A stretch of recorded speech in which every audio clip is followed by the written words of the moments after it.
కర్నూలు జిల్లా Emmiganur Telugu Desam party MLA అభ్యర్థి doctor BV Jayanageswara Reddy స్థానిక 19వ వార్డుకు చెందిన బి యాపిలయ్య అనుచరులతో సుమారు 200 కుటుంబాలు తెలుగుదేశం పార్టీ ఎమ్మెల్యే అభ్యర్థి డాక్టర్ బివి జయనాగేశ్వరరెడ్డి సమక్షంలో బీజేపీ నుండి తెలుగుదేశం పార్టీలోకి చేరారు.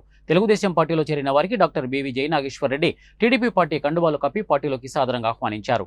ఈ సందర్భంగా ముందుగా బి యాపిలయ్య మాట్లాడుతూ 1983 నుండి బీజేపీ పార్టీలో ఉన్నామని, అప్పట్లో ఎన్టీఆర్ టీడీపీ పార్టీ స్థాపించలేదని, ఎన్టీఆర్ అంటే ఎనలేని అభిమానమని తెలిపారు. ఆ తర్వాత టీడీపీ ఏర్పడిన తర్వాత బివి మోహన్ రెడ్డి చేసిన సంక్షేమం, అభివృద్ధి ప్రజలకు ఎంతో మేలు జరిగిందని, ఎక్కడా అభివృద్ధి జరిగినా అది బివి మోహన్ రెడ్డి పేరు వినపడిందని, అందుకే ఎన్టీఆర్ పై ఉన్న అభిమానంతో టీడీపీ పార్టీలో చేరారని తెలిపారు. అందుకే ఎన్డీఏ కూటమి టీడీపీ ఎమ్మెల్యే అభ్యర్థిగా బివి జయనాగేశ్వరరెడ్డితోనే అభివృద్ధి సాధ్యమని తెలిపారు.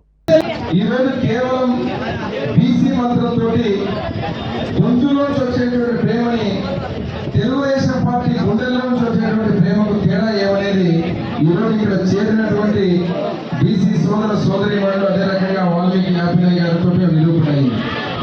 ఏదైతే ఎన్నో సంక్షేమ పథకాలతోటి ప్రతి ఒక్కరిని ఈరోజు 5 సంవత్సరాలు 130 సార్లు బట్టలు నొక్కాలని చెప్పి జగన్మోహన్ రెడ్డి గారు, నేను ఒకటే చెప్తున్నా పాత్రికేయ ముఖంగా, మీరు నొక్కింది 130 సార్లు బట్టని కాదు, పేదల పీకలు నొక్కారు 5 సంవత్సరాలు.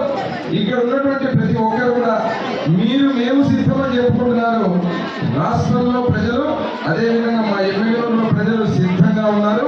మీ ఫ్యాన్ లెక్కలు విరగొట్టడానికి 2 సైకిళ్లకు బట్టలు నొక్కడానికి. ఇటు ఎంపీగా పంచలింగాల నాగరాజు గారికి, ఇక్కడ ఎమ్మెల్యే అభ్యర్థిగా నా తండ్రి బివి మోహన్ రెడ్డి తనయుడుగా బివి జయనాగేశ్వరరెడ్డి గారికి సైకిల్ గుర్తు ఓటు వేయాలని చెప్పి, మళ్ళీ రాష్ట్రంలో ముఖ్యమంత్రిగా చంద్రబాబు నాయుడు గారిని చూసుకోవాలనే ఉద్దేశంతో సంకల్పించుకొని ఇక్కడ దాదాపు 200 కుటుంబాలు ఎమ్మెల్యేలు టౌన్ నుంచి వాల్మీకి యాపిలయ్య గారి నాయకత్వంలో ఇక్కడ చేరి మేమందరం మీతో ఉన్నాం, తెలుగుదేశం పార్టీని గెలిపించుకుంటామన్నందుకు మరొకసారి వారికి పేరు పేరున ధన్యవాదాలు.